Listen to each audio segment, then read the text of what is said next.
So we actually had a couple storms here in the area, and I'm really not a roof guy myself, but everyone was getting signs in their front yard, and somebody actually stopped and said something, and didn't know the person. So one of our friends down the road actually had a sign for Carolina Roof Consultants, asked them, trust them, and they gave high recommendations to y'all. So that's how I kind of partnered up with y'all, and very happy we did.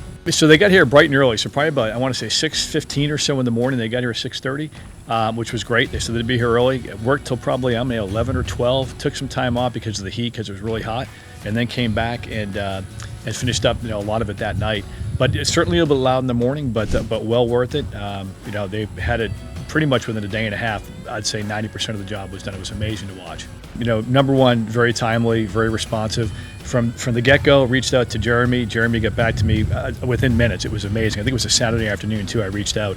I got back to me within minutes, kind of walked me through the process.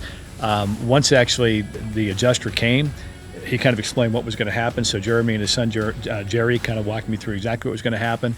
So there were no surprises. I had never done it before. But and then just the installation and the way things went was amazing. It was just very fluid, and it was done very quickly. So no complaints whatsoever on our part.